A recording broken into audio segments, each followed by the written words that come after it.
Holly, whenever you're ready, please begin. Great, thank you so much for having me as part of your conference. I love this winter web conference idea. Like you said, no one has to drive anywhere, so this is great. So this is a general overview of adult services. I'm going to hope to maybe give you some different ways of thinking about things that we all do, reference, reader advisory, things like that. But then I'm also going to suggest other services that could be included in adult services. So as I like to say, where the magic happens is adult services. I am the coordinator of both adult and teen services at my library. But this is adult services. So we're going to start with reader advisory. This, of course, is a basic service in adult services where patrons will ask, what's a good book? What I always like to suggest is that you have a go-to list of, 3 to 5 authors that fall in each major category. So even if you're unfamiliar with a certain genre, maybe you don't read historical romance, or maybe you don't read cozy mysteries, but you can quickly, just off the top of your head, name maybe 5 authors that fall in any of these categories. So when someone says, I last read Daniel Silva, you can quickly think, well, maybe Tom Clancy, maybe Robert Ludlum, these authors. You have a go-to list ready to go at any given time. You may have access to databases like Books and Authors or Novelist. They are fantastic for reader advisory, but there are also free services that can be used in reader advisory. So Goodreads, of course, has that great Listopia feature. Library Thing, there's yournextread.com, all kinds of awards list and things like that.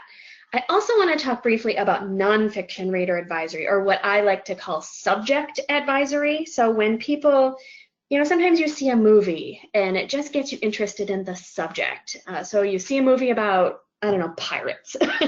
And suddenly you want to read all about pirates. You want fiction, you want nonfiction, you want movies, you want music, you want video games, you want audiobooks, you want magazines, anything you can get your hands on. People can sort of deep dive into a subject. So I love the idea of subject advisory as well. So just some quick ideas about reader advisory. And reference, of course, people have questions. We've got answers. This does not mean that, of course, that librarians know everything. It's that we are aware of how to find things. And that when people come to the reference desk and they will say, I have Googled this thing to death and I don't know what to do next. And, sometimes we're just better at Google. And so we find things quickly when they don't know how. I have settled bets for people through reference service, which is always kind of fun. So this includes helping people learn to do research and also evaluating sources, which is more popular and more important than ever with all the fake news and weird sites that are out there that people don't always know how to evaluate a good source. Another part of reference service is the deep web, which is beyond a Google search. So all of those great research databases, but not just library databases, also government agencies have free databases on their websites. There's all kinds of public information that we learn how to mine the deep web for. And of course, referral is a major part of reference service. We don't get to choose what kinds of reference questions we will or won't answer. That's sort of a soapbox of mine. Just because we don't like taxes or we don't like medical questions because they're complicated, we don't get to not answer the question. Referral is an answer. I'm certainly not giving anybody tax advice, but there's nothing wrong with suggesting that if there's nothing complicated about their form, that they maybe use the easy form. Although I don't think there is an easy form anymore. So that itself has gotten easier because there's only the 1040, right? So we have to at least provide referral to every question that we are asked. Collection management is a core piece of adult services. And the way I want to talk about collection management, just briefly, this is not a program on collection management. So I'll just remind us that all staff use the collection to provide reference service and reader advisory. So even though we might be assigned a certain piece of the collection to develop or to manage, everyone uses the collection. My colleagues are using my collections that I maintain in their reference service and their reader advisory. So I want their input. What kinds of reference questions and reader advisory questions do they get so that I can, manage my collections to the benefit of everyone. So we all use the collection to provide those services. And that's something we should remember when we are doing collection management. And also to just remember that this includes all formats, not just books. I think that's all I'll say about collection management. Of course, questions are welcome. Mary Kelly, who's my partner in crime in these webinars usually, we have a website called Awful Library Books, and so collection management is sort of the core of what we do. That's our subject area, our specialty. So if you want to know about collection management, I'm your girl. But I just want to include this one slide about it because it's a core part of adult services. So let's talk about programming. Library programming are events hosted by the library, usually at no cost to the public. That's important because my other soapbox is calling library services free. Nothing is free. People pay their taxes, and we need to use every possible opportunity to remind them of that. So, of course, we're not putting a price tag on things, but I don't like us calling things free. Programming seems to be an area that we want to call things free. We're having a speaker on this topic, and it's free. Come to the library and learn about this thing. It's free, but it's not. So the reason that we do programming, Mary and I talk a lot about holistic library service, which is where everything is connected. The collection and the technology, programming, the building, the facility itself, all of these things are connected, and programming is a piece of that. We do programming to help the library meet its mission and to enhance other services. So we might do programming to enhance a special collection that we have, or technology classes, which are programs. Your mission statement might say things like lifelong learning, entertainment, creating cultural opportunities for your community. All of those things are part of programming and why we do programming. We do programming to market library services, to market library projects, technology, collections, all of those things, like I said, that are interconnected.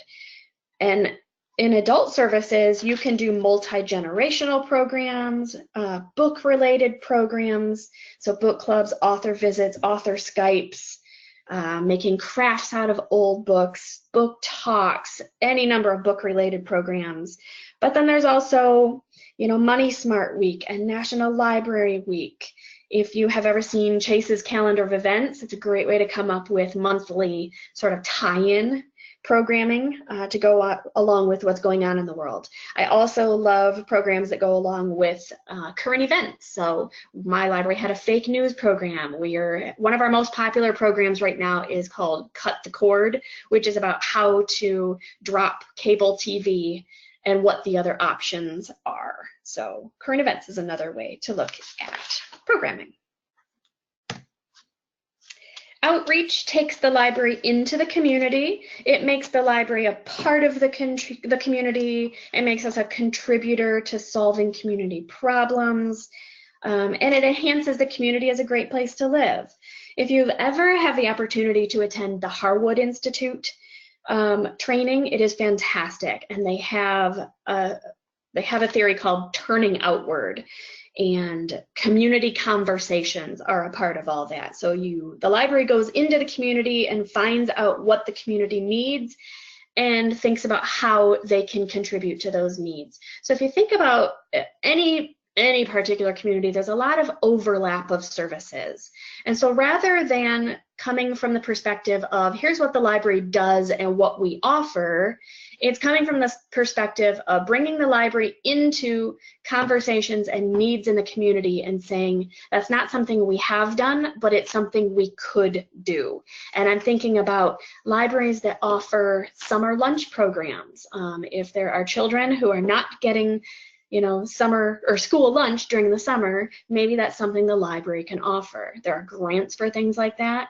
I was reading yesterday about mobile shower units. This is the coolest thing. There is in the Detroit area a program called the WAVE Project. And it is literally this mobile, it's like a bus with showers. And so people experiencing homelessness can, you know, very unobtrusively and very discreetly get a shower and a haircut in this mobile unit that can pull up right in the library parking lot. I think that is just really a great outreach idea. Other ideas for outreach are retirement homes, senior living facilities, senior centers, any kind of social center, any kind of faith community, so churches, synagogues, temples, booths at local festivals are always fun.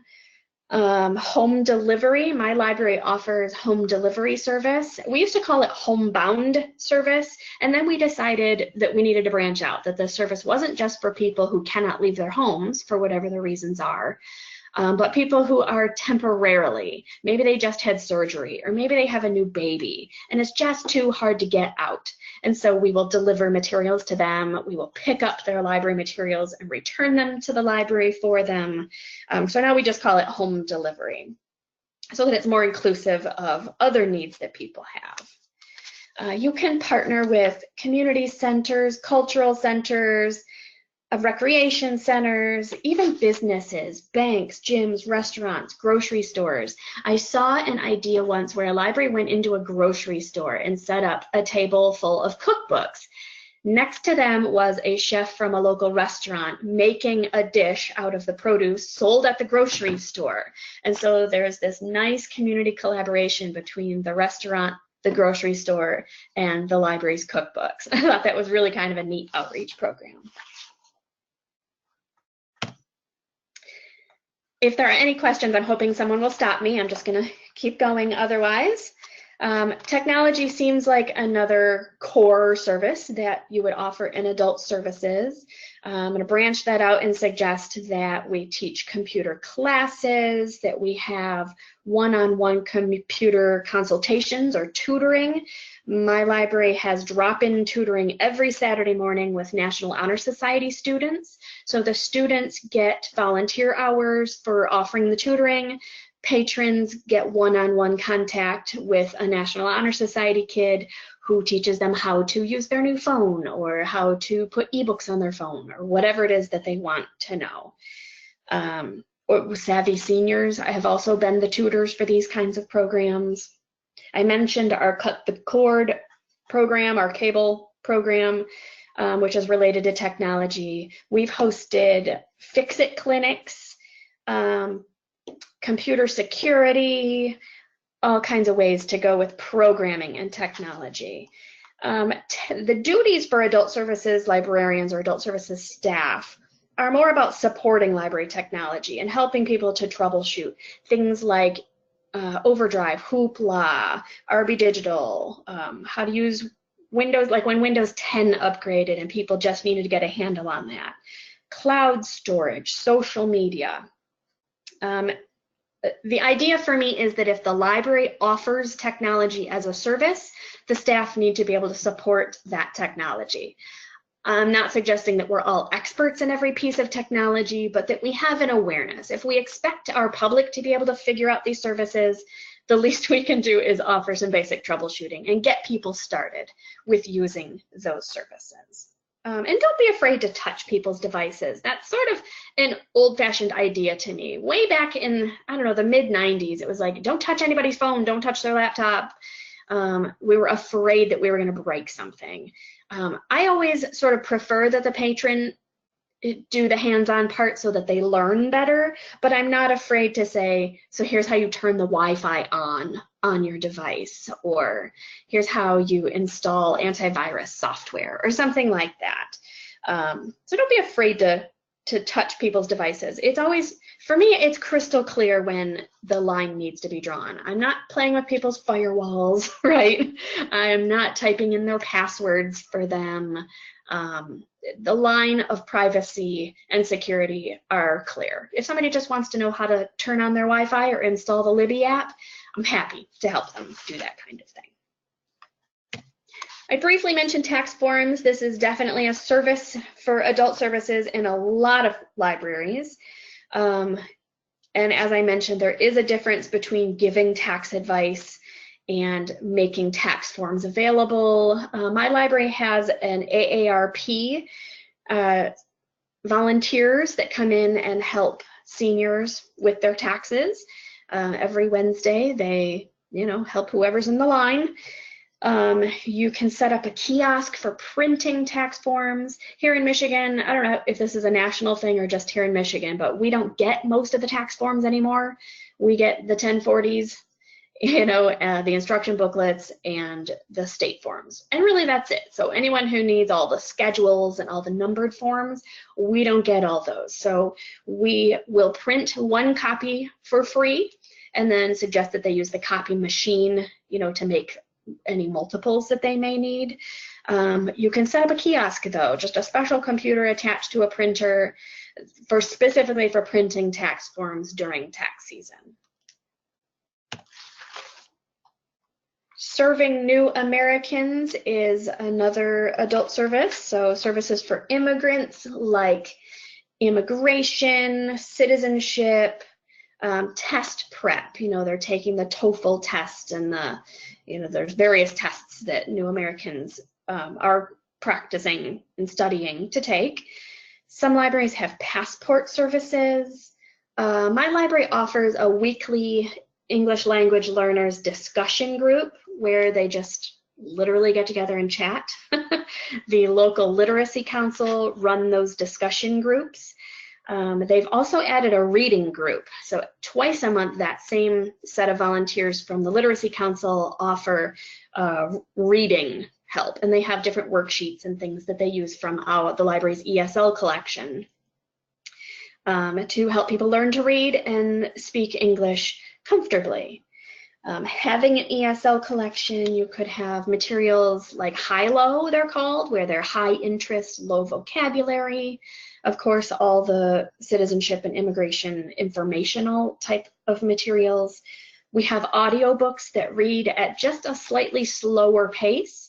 So if you either listen to these books to, which helps you learn the language better, but also following along in the print copy of the book, they just read at a little slower pace, which makes it easier for people who are learning English. There are all kinds of more ideas. IFLA, which is the International Federation of Library Associations, it's ifla.org. They have a whole section on ideas for public libraries.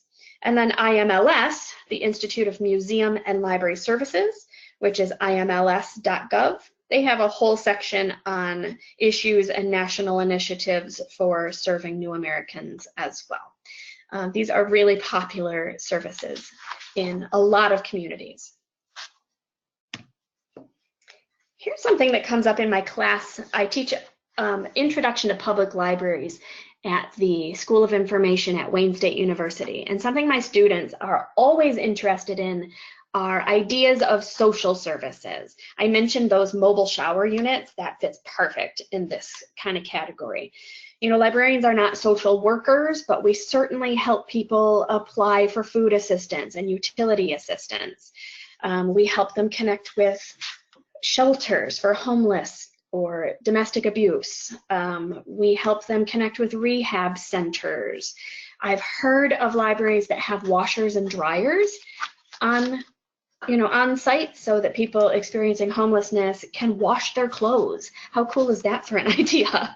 Or rent a suit. Here's another idea that I heard that a library did. A bigger inner city library had clothes they would buy from a thrift store, clean them up so they're nice looking clothes in a variety of sizes, not expensive, and people rent a suit to wear to a job interview. If you are just experiencing poverty and you can't go out and buy a suit, that's a real barrier to getting a job. And this is just a unique way libraries can help people with that challenge. I think that's kind of a neat idea. I feel like I'm moving kind of fast through this. I don't know if I'm going to get to 60 minutes, Leah. I'm going to try my best. Genealogy is a core service in adult services. databases like Ancestry Library Edition, MyHeritage.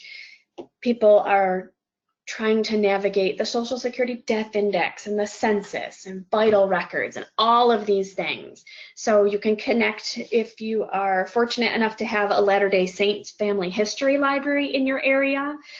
They have just a wealth of both knowledge and collections, microfilm and things like that. Again, I mentioned earlier that referral is an answer. Referring to those Latter-day Saints family history libraries is fantastic in genealogy. The local or state genealogy societies to connect for genealogy, help for collections, for programming. We've been talking about contacting our local genealogy societies and having deposit collections. So the public library in our community is located right downtown. It's downtown Plymouth, Michigan. It's very visible. Our parking lot is actually a municipal lot, so people park at the library just, you know, to have lunch in downtown Plymouth. So they walk through our building, they come to our building. We're definitely a community destination. So for us, it's a place of prominence where these genealogy collections that the historical societies could put deposit collections. We would take responsibility for the materials for a certain amount of time, and then the historical society or the genealogy societies would provide expertise, they provide the collection, and we give it, I'm trying to think of the word, we make it open and available to people. Magazines like Family Tree Magazine, National Genealogical Society, the NGS has its own magazine if you can have that kind of thing in your collection. Not just for experienced genealogists, but for those just getting their feet wet or learning how to do it. There are all kinds of how-to programs that you can do, again, partnering with those genealogy or historical societies to have people share different genealogy topics. We had a genealogist on our staff who retired about 1.5 years ago, but she comes back and she does all kinds of genealogy topics. She's doing how to use church records coming up, I think is our next one that she's doing. Every time she does a program, our genealogy databases see a huge increase in use statistically. So again, all those things are connected. There, you could do research blitz days for genealogists. If, you know, we have a computer lab in our library, so the genealogists could use our space, you know, and our bandwidth and our databases and our expertise and all of this kind of thing to have a research blitz day on site. You could sponsor field trips to the state library or those family history libraries, whatever exists in your community. If the library sponsors a field trip to these places, that's kind of a nice community collaboration as well.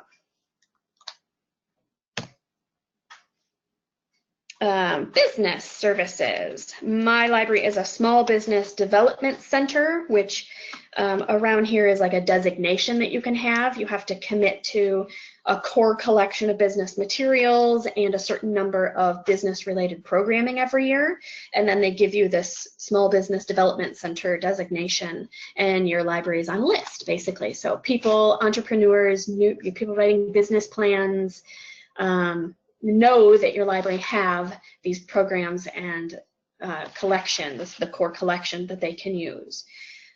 SCORE, for the life of me, I can't remember what SCORE stands for, but they are business consultants. They do one-on-one business consultations where they will proofread a business plan or help people find the data and the statistics to put in their business plan.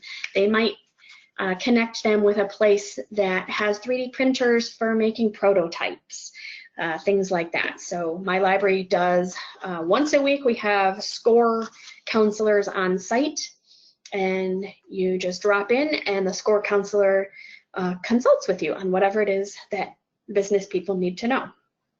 We have partnered with the Chamber of Commerce and the Downtown Development Authority in our town to hold workshops on business topics. We've had programs on management, business taxes, hiring and firing, other human resources topics, any kind of, business, marketing through social media, things like that. Of course, databases in business. There is Demographics Now. There's Reference USA, Business Insights, Business Decision. There's Value Line, Morningstar, all of those investment materials that are available in both print and electronically through databases. So services, business services in adult services is another way to connect with another part of the community. My director is talking about getting us some 3D printers. We don't have any yet. We've been sort of eyeballing them for a year or so, thinking about how we could offer business-related entrepreneur services through 3D printing. So people could print, 3D print a prototype, or we were talking about how there are scanners that you attach to 3D printers. So her example was that her Christmas tree stand is a tripod and it is missing a leg. She can't find one of the legs, but she has the other 2 legs of this tripod Christmas tree stand. And so you just scan one of them and 3D print a new one, so that you don't have to buy a whole new stand. That's really kind of a cool idea, I think. But prototyping is a big deal too in the business community for 3D printing. So another way to connect business services with technology. Are there any questions so far? I'm really kind of blowing through this. This program is much slower when there are questions in between. We do have a few questions. Some of them came through and I Great. wasn't good at interrupting, so That's okay. I will ask them now. We have let's do a halfway point. a couple comments that we had too of other people. Diane said SCORE stands for, let me just make sure I get this right, Service Corps of Retired Executives. Yes, that's exactly what it is. I knew there was a retired component of that. Yes. And let me just, I'm just going to make sure here. Okay. Do you have suggestions about how to advertise programming without using the term free, just and to make sure that people do know that they don't have to pay in order to participate? Right, that is the ultimate question, and I have been in meetings that have gone on forever and ever because we can't agree on how to do that. No additional cost comes up a lot as an option. Depending on how much space you want to give to this statement, I mean, you can just remind people covered by your tax dollars or a service of your tax dollars. Honestly, and mine, I just leave it off completely. I just don't say it's free. I just don't mention it. If people ask, we will say there's no additional cost. We even, wink and a nudge, sort of say, write that tax check with a smile next year because you're really taking advantage. But I just leave it off completely. I'll just say we're having a genealogy, workshop on this topic on Tuesday at 6. Okay. There's Lori mentioned that in her library they set up sessions with Judicare attorneys for their patrons. Oh, that's a great idea. Yeah. I'm stealing that. Okay. Let's see. And then I think you did cover this. Maybe this person asked this right at the beginning of what kinds of programs have you offered for businesses. So I think Sure. I think you covered that. If you have anything additional to add. I would say that the human resources topics and the technology related topics are the most popular. General management or general entrepreneurship topics, for us anyway, in our community, we don't see the same kind of outcomes as we do for the human resources topics and the technology. Social media marketing, I think, might have been one of our most popular business topics. Mm-hmm. And what about time of day? Have you found has been helpful for that? Someone is asking about that. Do you do breakfast, lunches, lunch and learn, or? after Yep, we've 5? tried it multiple ways. We've tried it in the evenings, thinking business people work, and so they can't get there until after hours, or weekends for the same reason. But we've also done lunch and learn. We've done midday so that it's a part of their work day on purpose, that they've made professional development a conscious part of their business day. We get the best attendance in the evenings and the weekends, but the Chamber of Commerce in our community is really good at advertising for us. So chamber member businesses will come in midday, 1 o'clock on a Tuesday, they will absolutely come. Okay, that's great. I think that's more in the marketing and how you phrase it. All right. One last thing, we had someone who wasn't familiar with Chase's calendar of events, and can you just talk briefly about how you like to use that resource? Yeah, we use it in multiple ways in our library. So Chase's calendar of events is this giant, 400-page paperback book. It has a website component as well. And if you look at January, it'll say, today is National Ask Your Cat Questions Day, or something like that. Ask Your Cat a Question Day, something like that. Okay, that's a little obscure, but it made for a cute Instagram post. My library actually posted a thing today. It's National Ask Your Cat a Question Day. What would you like to ask your cat? So some of them are silly, and others are, it's MLK Day, or it's Black History Month, or some of the real big national days that you want to plan ahead for. So in October, we're thinking about what national month is February. It's a good way to plan ahead, come up with programming ideas, display ideas. We do end cap displays in my library, which is just a little poster and a couple of books that are on display right at the end of the aisles in nonfiction. And so we use Chase's to come up with ideas for that. National Hot Dog Day, and there's all kinds of random days throughout the year that don't seem on their surface like they have a library component, but I think that they humanize the library because it's just cute, right? It's National Hot Dog Day, and you have a cookbook a hot dog cookbook. I don't know. I think it's just fun, and it's just cute. Okay. All right. And I think that we have made our way through the questions that we had stacked up. So again, if you have questions that occur to you, please type them in and we will get to them. Yeah, I'm about halfway through, and I always leave time for questions at the end, but I don't know, for whatever reason today, I feel like I'm just kind of blowing through this too quickly. So I wanted to stop and get your questions halfway. So we'll continue with parenting as an adult service. Services, programs, materials for adults, but about children. So topics like potty training, sleeping, eating, sibling rivalry, introducing a new baby, introducing a pet to the family, homework help, study habits, setting up individual education plans, IEPs for special needs children. So we put the parenting collection in the youth department. My library is a 3-story building, and the children's department is in the basement, and there is a parenting collection in the children's department because it's hard for parents to go 2 floors up to get these materials for themselves. People with children are hanging out in the children's department, and it's just easier, more convenient for them if these materials are really accessible to them in that area.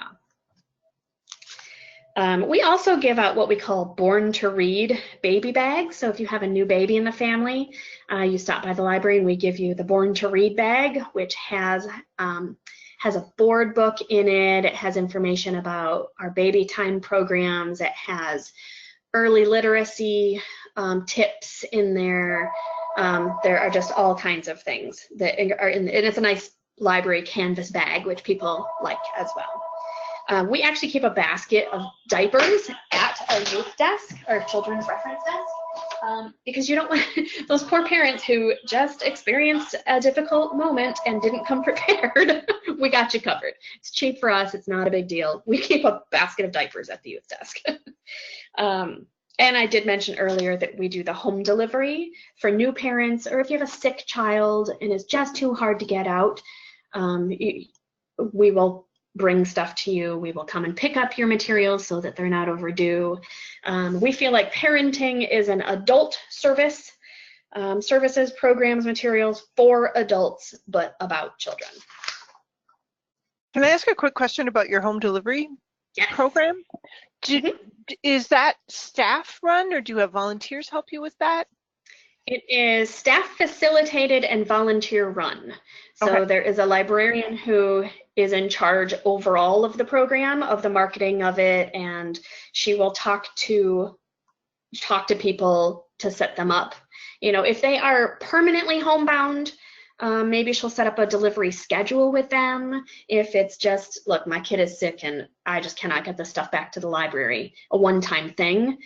She talks to them first, and then she schedules the volunteers who actually make the deliveries or the pickups. Cool. Okay. Yes, and a lot of times if it's going to be a long-term thing, she will make the first delivery to make contact with the patron at their home, where there are safety considerations. We want to ask the people if they have pets, you know, make sure they put their pet away before the volunteer comes. We have rules about going into people's homes. Just, you know, can you get in and out of the house safely? Is there fire hazards? There's just different things that we consider. So a lot of times the librarian in charge will make the first delivery just to, you know, kind of make that contact. And introduce the volunteer who will be their contact going forward, or who will make those deliveries anyways.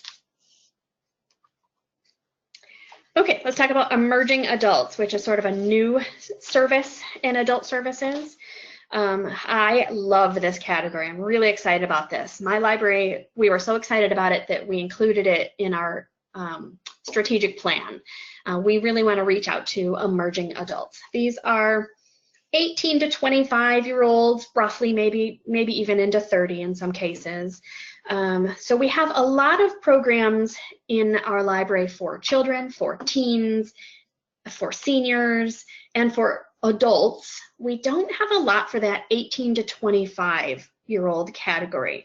These are people who are getting their first jobs, getting their first apartments, or buying their first homes. They're getting married. They're maybe don't have children yet. They are paying off student loans. They may even still live with their parents.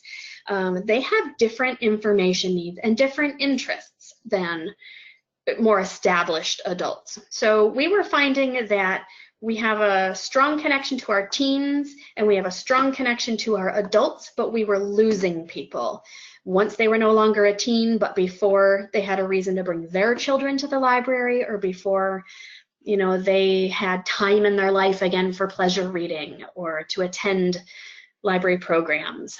We wanted to reach out to that age group that, just like I said, they have those very specific information needs. How to get a mortgage, how to get a bank loan, decorating small spaces, cooking for one, car repair, some of those adulting programs you've heard about, and also materials for this audience, an adulting collection or an emerging adults collection. We haven't gotten there yet. That's one of our goals for 2020. We're going to think about, you know, we have a tween collection for 9 to 12-year-olds or 9 to 13-year-olds. We think that emerging adults is sort of its own category for programming and collections as well. We have a book discussion group that meets at a local brewery.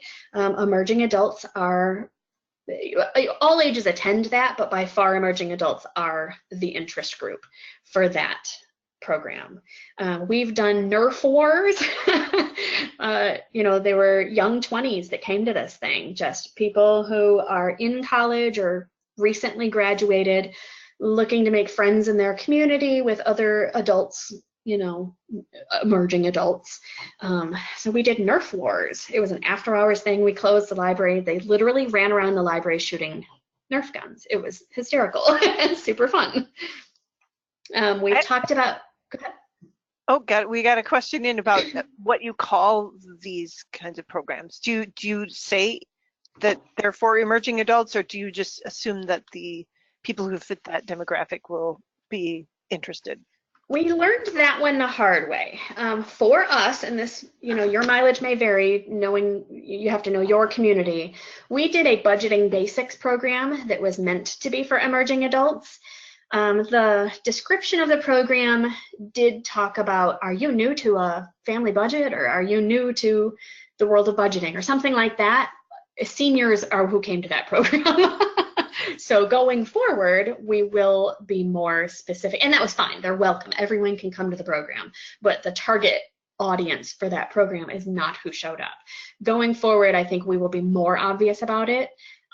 We are still, again, this is a 2020 goal, so it's early in the year. We haven't really got there yet. It's something we're going to have to decide is, what term are we going to use? Are we going to call it adulting? There are two sides of that. Some people love the adulting term and some people find it condescending. We haven't decided. Maybe we'll just go with emerging adults, but we've decided we need to be more intentional in our marketing with the programs for that age group. Because car repair, I am 45 years old and I would come to a car repair thing, right? It's not for me. Cooking for one. There are 2 people in my family, my husband and I, so cooking for 2, I would be totally interested in that. Again, that kind of thing might not be meant for me. So we have to decide how to be more intentional in our marketing of that. And yeah, my advice is to come up with a marketing plan and use it in all of your wording for all of the programs and all of the collections, all of the things that you are targeting to this age group. Use whatever term you come up with. Brand it, right? So we have to decide how to brand it. Some other program ideas for this age group are to hold mock interviews.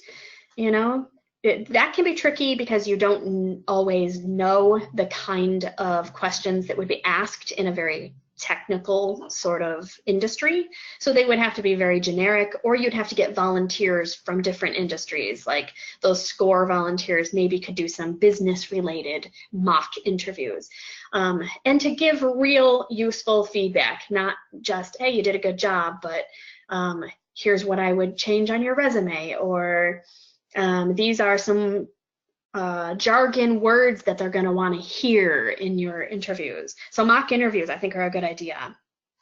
The picture here is a bullet journal, which is, I don't know, in the last couple of years, maybe well, that says 2016 in the picture. So for a few years, it's been sort of a hot topic with emerging adults, a new way of setting goals and journaling and to-do lists and calendars and things like that through this bullet journal style. So we've held some bullet journal programs that, again, they were attended by the not target audience because we haven't branded it.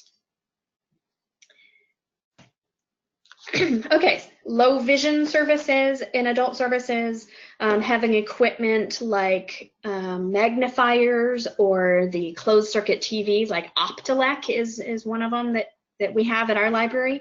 We wrote a grant many years ago, probably before I even worked there, so I've been there 10 years. More than 10 years ago, they wrote a grant and they bought, I don't know, probably about 50 different magnifying glasses. We have different strengths and sizes, ones that are hands-free, ones that light up, all different ones that people can try, and they can use them in the library, but they can also check them out.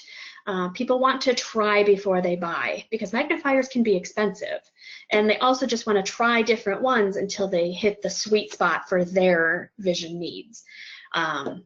So they can be used in the library or checked out if people who need help beyond large print or audiobooks or whatever. It's just another way for them to make that collection more accessible for people.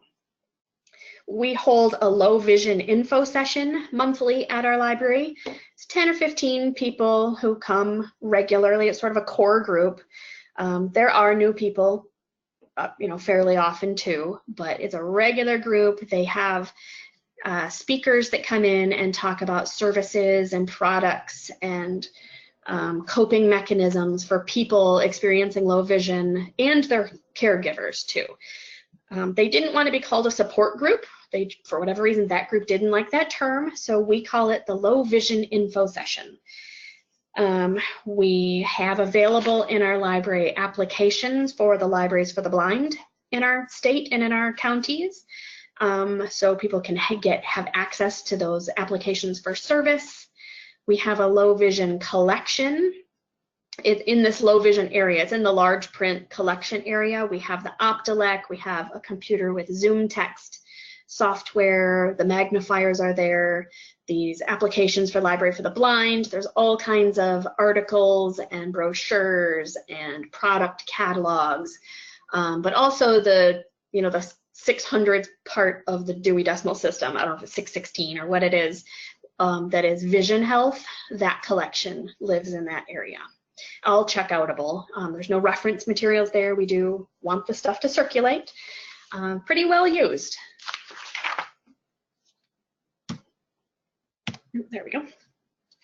Displays don't maybe seem like an adult service, but if you think about them again from that holistic point of view, displays can highlight collections, they can point patrons to programs that you're having, you can put bookmarks with web links or pathfinders, highlight databases, local businesses in your displays. So this knitting display on the screen here, if you're creating a new, knitting group that you want to market, so you can talk about your knitting program, maybe there's a yarn shop in town that you want to partner with, and so you have coupons or bookmarks or whatever for this knitting shop. You've got knitting library materials that you're putting on display, pointing people to websites about how to knit or YouTube videos or whatever.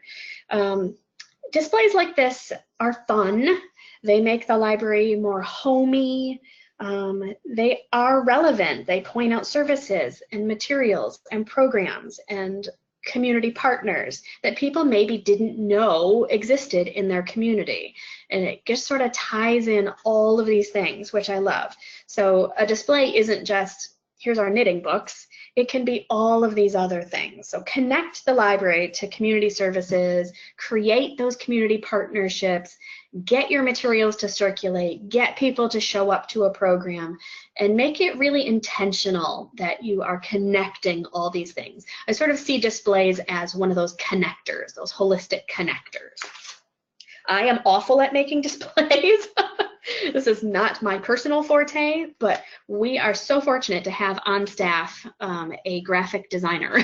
She's a reference assistant part-time, and she's a part-time graphic designer, and she loves to make displays, and they are just amazing. They're beautiful. So I'm not great at making displays, but you can see and appreciate how dynamic a good display really could be. This may or may not fall under adult services in your library. We have a volunteer coordinator in our library who happens to be in adult services. But adult volunteers can do minor shelving. When you're closed for a holiday, you come back the next day to a day's worth of stuff to be shelved, right? We have volunteers who can put away the easy stuff. They put away the DVDs. Some of them who have been there for a long time and who have been trained can do fiction or children's picture books or things like that. We leave the difficult things for our pages on staff, but man, I love the day after Memorial Day or Labor Day when you're closed or closed for a whole weekend or something. They really make a dent in shelving on those kind of days. So that's one of the projects they can do. We have volunteers who help with big programs. In the fall, we do Star Wars Reads Day, which brings in hundreds and hundreds of people. I think 500 people was our count last year. We have volunteers hand out brochures at program notes. They greet people at the door and say, welcome to the library. They replenish the refreshments. Program-related activities that volunteers can do that free up staff for, connecting with the presenter or the audience or presenting the program itself. We require people to live in our community and attend a volunteer training orientation in order to be a volunteer.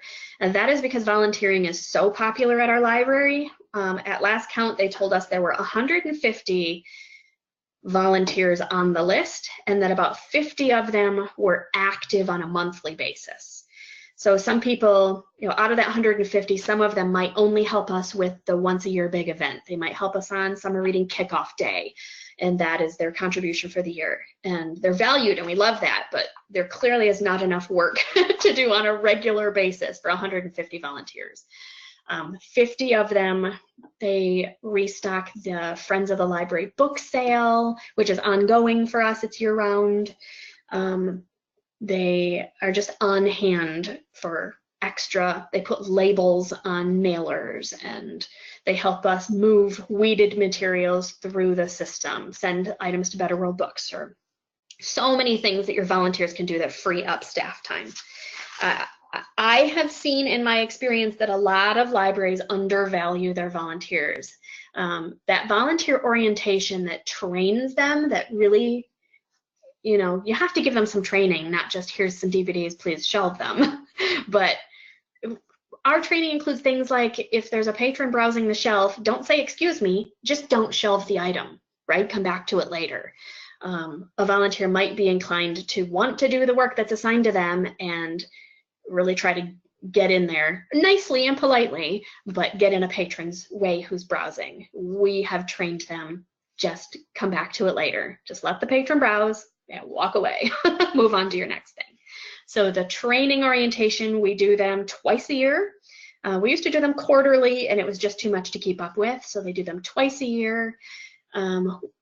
Volunteers who have been around for years come back for retraining. That's not a requirement, but they do it because they want to. And then, volunteers come and go, they move away, they retire, they die, whatever. And so we have new volunteers added to that list twice a year. We also do a volunteer appreciation lunch once a year, which is a big event. You can imagine with 150 volunteers, I would say close to 80 or 100 people come to this thing once a year. And the staff mingle with the volunteers and show our appreciation for all of the things that they help us with, which is a lot. Okay, your online presence is part of adult services. Our adult services librarians contribute content to our library webpage. They write book reviews, they do program announcements, they do service updates. We have a new service on, we added book club kits. Here's this new service that we're providing. We added mobile printing. So we do web updates on new services. We give literacy tips. We try to go beyond just programming.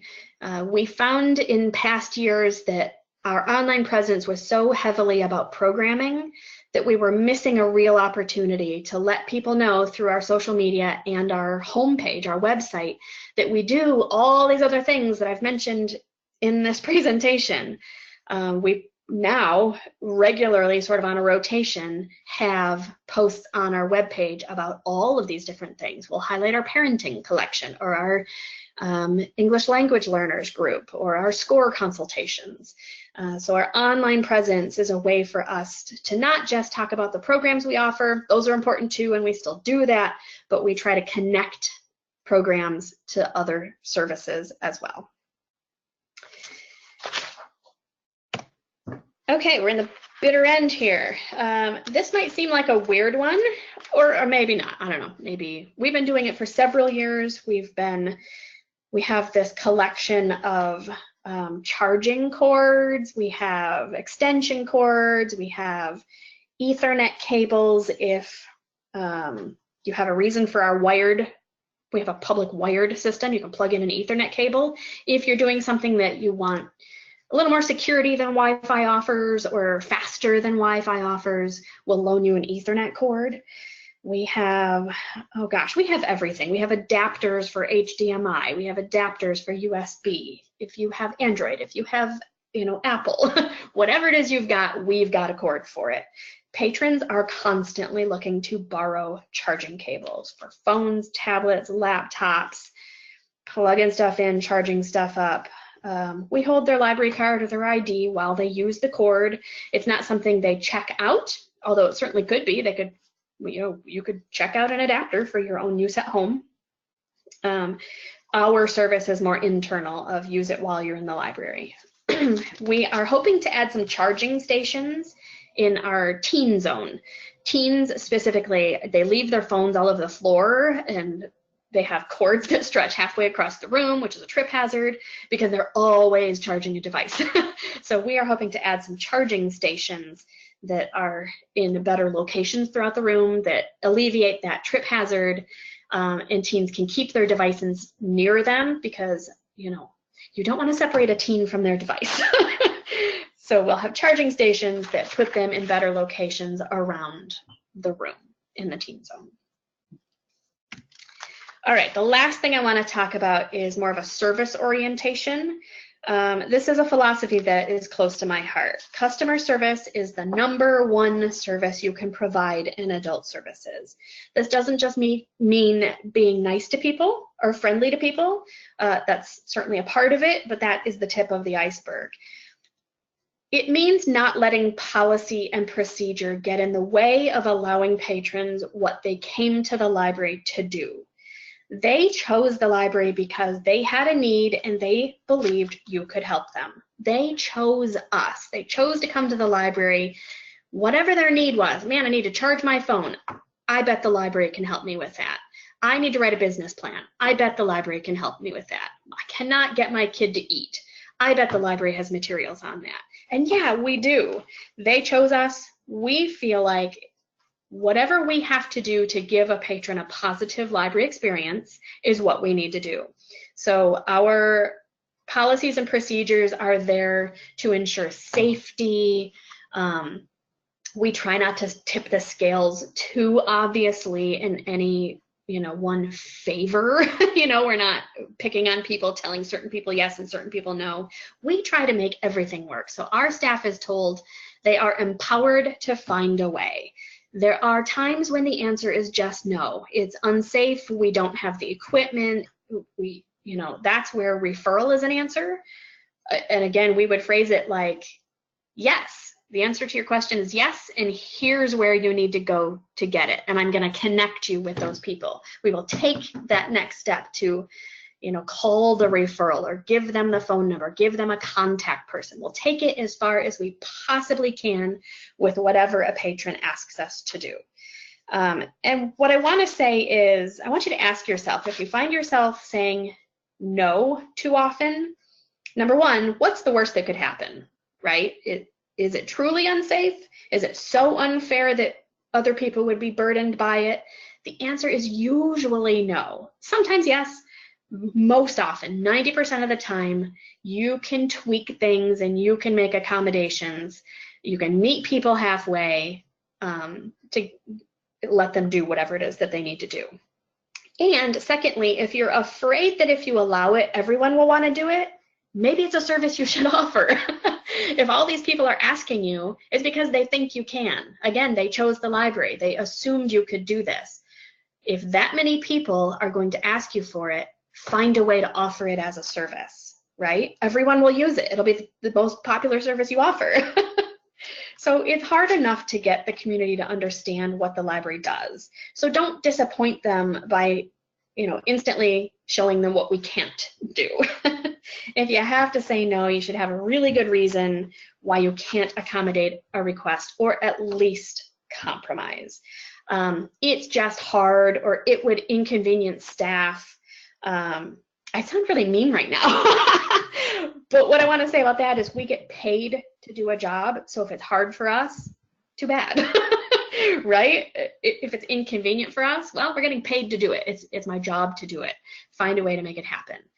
It's not up to the patron to make it comfortable and easy and convenient for me. It's up to me to accommodate their need. And of course, there are exceptions to that. I don't want anybody going off the rails saying we have to accommodate every single thing. There are times when you just can't. But you need to really think things through first. That was my last bit of information. I'm happy to take any more questions. Well, we are right at 11:30, so we did Yay. have a few other questions, but I think I'm sorry to say that we're going to have to get to those later, or have, maybe Email them to possibly me. you can email them to Holly. Yes. Yeah, my email's on the Thank you screen. very much. Thank you so much, Holly, for a great You're session welcome. Oh, that great. filled the time exactly up to the minute. So that's excellent. Perfect. As mentioned, this session recording and slides will be posted on the conference website, hopefully by Friday. Our next session in this track is with Becky Spratford. She'll be doing a deeper dive into Reader's Advisory and using Own Voices materials. It begins at 1 o'clock today. We hope to see you there, and if not, I hope you have a great rest of your day. Thanks, everyone.